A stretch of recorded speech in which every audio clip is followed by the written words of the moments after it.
আমরা তো 20 টাকা লাভ বিক্রি করতে পারতেছি। ওয়ান টাইম করা গড়ি আমাদের কাছে নাই। মানুষ বলে আরে এটা মানুষের থিঙ্কিং, আসলে এখানে ওয়ান টাইম করা গড়ি নেই।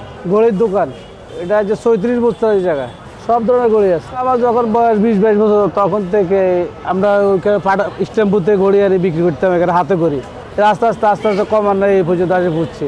কম দামা আছে, বেশ দামা আছে, নর্মাল আছে, হাই কোয়ালিটি আছে, যেটা নেন এখানে ভালো মানের গড়ি পাওয়া যায়।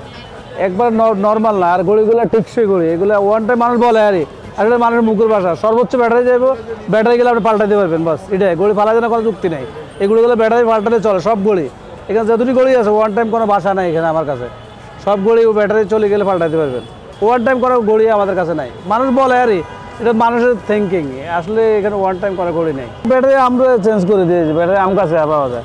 এগুলো 100 টাকা, এগুলো টাচ বাচ্চাদের লেডিস, এগুলো সর্বনিম্ন 100 টাকা। আমরা 150, 120 এগুলো বেশি আমরা, সর্বনিম্ন 100 টাকা। এগুলো নিতে পারবো সর্বনিম্ন 250, এটা সর্বোচ্চ 350, এগুলো আছে 200, 180। এগুলো টাচ, এটা 250, 180, 200। এই গড়িটা অনলাইনে প্রাইস দিতেছে 950, আমরা 750 বেচতে পারি সর্বনিম্ন। অনলাইন প্রাইস আছে 950 এই গড়িটা।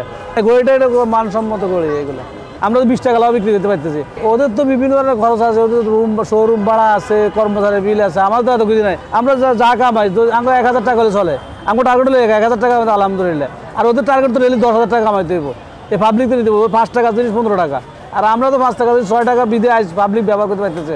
নইলে নিম্ন শ্রেণীর লোকগুলো গড়ি কাছেও আসতে পারতো না যদি আমরা গড়ি না লাগাইতাম।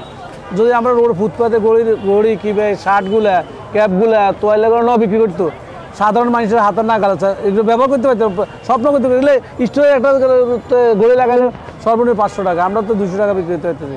তাহলে ফুটপাতের কারণে মানুষ উপকৃত হয়েছে, সাধারণ মানুষ। কিন্তু বাংলাদেশের মানুষ 70-80% লোক দরিদ্র সীমার নিচে বাস করে।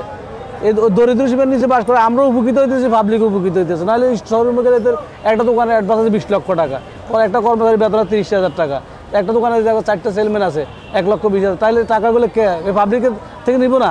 আর আমাদের তো এত টার্গেট না, আমাদের টার্গেট 1000 টাকা ডাইল বেতনে চলে। মানুষ উপকৃত হোক, আমরা উপকৃত হচ্ছে। হ্যাঁ, আমাদের কারণে মানুষের একটু চলাচলের সমস্যা হলো, কিন্তু উপকৃত হইতেছে।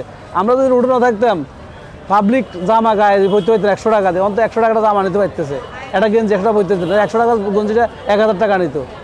আমাদের কারণে যদিও সামান্যতম ক্ষতি হয়, কিন্তু উপকারের হারটাই বেশি পাবলিকের। কিন্তু যে দেশের 80% লোক দরিদ্র সীমার নিচে বাস করে, 20% লোকরা তো ওই যে আছে, হ্যাঁ তাকে চাইনিজ খানাটা কিন্তু গরিবে খাইতে পারে না।